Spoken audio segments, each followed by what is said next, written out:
name is Louis Igo. I'm hosting a podcast of game reviews on specifically wooden board games that I've collected over the years. The game today that I'll be reviewing is one of two produced by Edgenuity that I currently have. This one is called Devil's Wild. I'll start pulling it out of the cabinet here. This is a 2 to 4 player game. It's, like I said, produced by Edgenuity. The author of the game is Andy Daniels. This is a fairly light game for ages 8 to 108. This has won a couple of awards. This is a Mensa Select winner, as well as has won the Parents' Choice Award winner. So let's bring this game down to the game table and we'll take a look at it.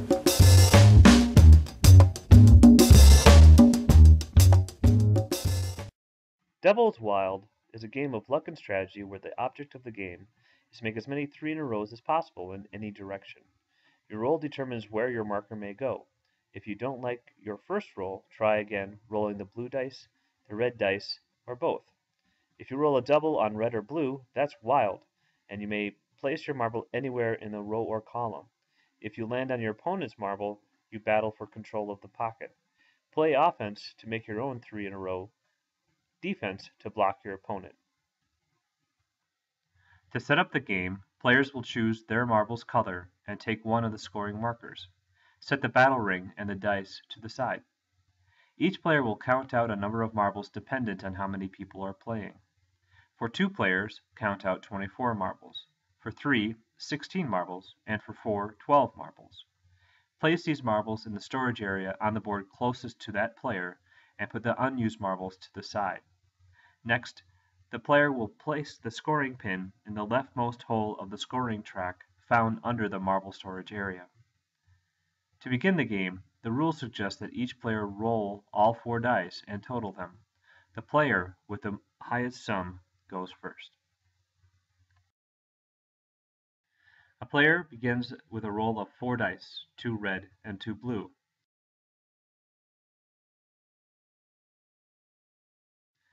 The player adds the blue dice together and finds the sum on the blue set of numbers found on the edge of the playing area.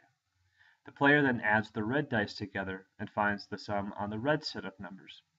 The pocket where the blue column and the red row meet determines where the player can place their marble. If a player rolls 2 of the same number on the red dice or the blue dice, this is considered wild and can represent any number in that die's color. For instance, if a player rolled a 7 with the red dice and doubles with the blue dice, that player can place their marble anywhere along the red 7 line. If both sets of dice are doubles, the player can place their marbles anywhere on the board.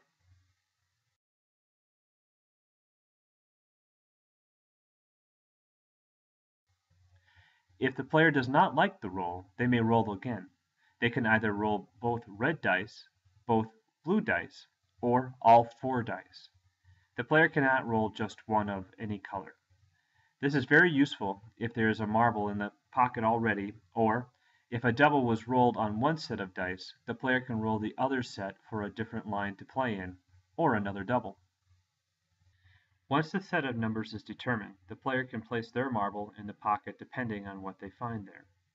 If the pocket is vacant, the player places their marble.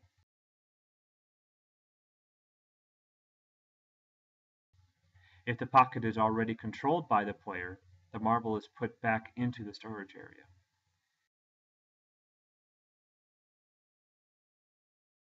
If the pocket is controlled by another player but is part of a set of 3, the marble is put back into the storage area.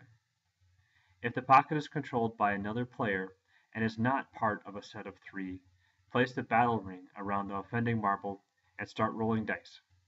The player who loses the battle will take their marble out of the game. The winner will occupy the pocket. The player who already controls the pocket is the defender. The player who is trying to take the pocket away is the attacker. Each player chooses 3 dice of one color. The battle consists of 3 rounds. The highest total on the dice after the 3 rounds is considered the winner. On the first round, each player rolls their dice.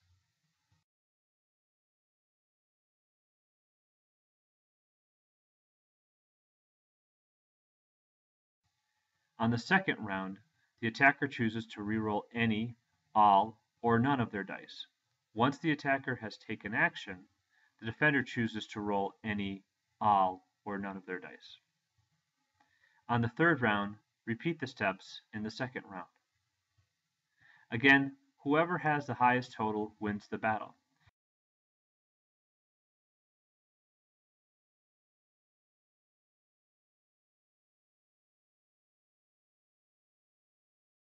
In case of a tie, another round is played.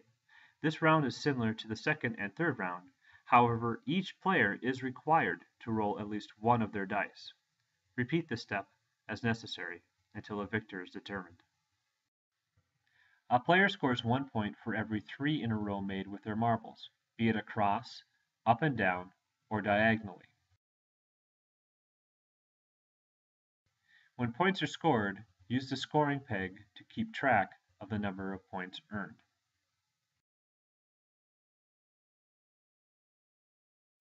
A marble can be part of more than one scoring row. For instance, placing a marble could create a 3 in a row both across and up and down, which would score 2 points.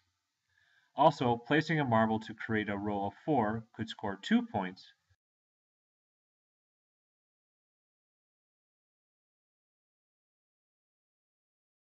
or placing a marble to create a row of 5 could score 3 points.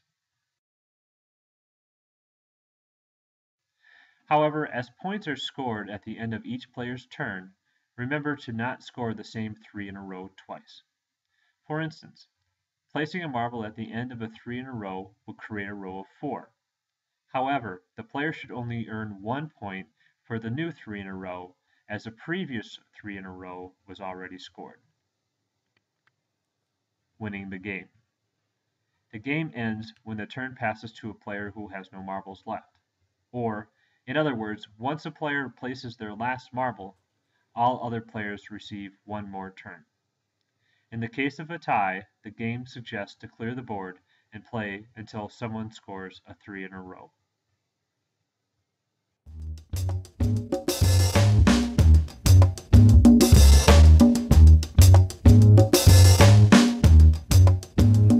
Well, there you have it. Those are the rules of Doubles Wild. And I just want to talk a little bit about my impressions of this game.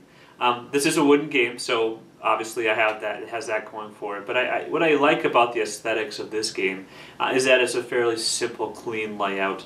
I like the pockets that holds the marbles.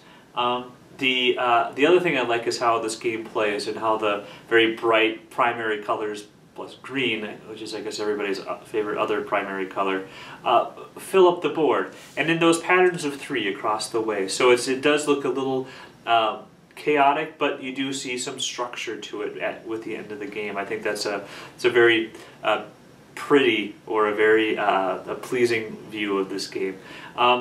The marbles and these little pegs, the pegs are great. I'm concerned about my 18-year-old son getting at these, so I'll have to put this game up and away. Something I don't like doing with my games. I'd like to have people be able to play with them and look at them and kind of examine them. The gameplay itself, very simple. Like I said, 8 years old. I think someone who's a little bit younger can handle this game fairly well because the dice pretty much tells you where you have to move. So it's a good counting game and with some strategy involved too. Especially when you roll those wilds, you have some choice, and then you can make a decision as to whether you want to block somebody or grab points. I would suggest grabbing points. But it does teach those math skills of counting dice and probability, which would be a little bit more advanced concept. The battle ring and the ability to challenge other people's marbles is not a big part of the game, but I think the way they've done it, the 3 strikes or the 3 rolls, gives it more tension. And I've seen a lot of people kind of biting their nails, seeing if they win that battle or not. So it does add a little bit of fun and a little bit of the ability to affect your opponent. Otherwise, you're just placing marbles. So there's probably just enough in-your-face type of action, but not a lot. Really, it's very much luck-driven. I think one of the main strategies of this game is really rolling those wilds. That's probably why it's called Doubles Wild. So, that should happen quite a bit, and so you'll have the ability to score more and more points.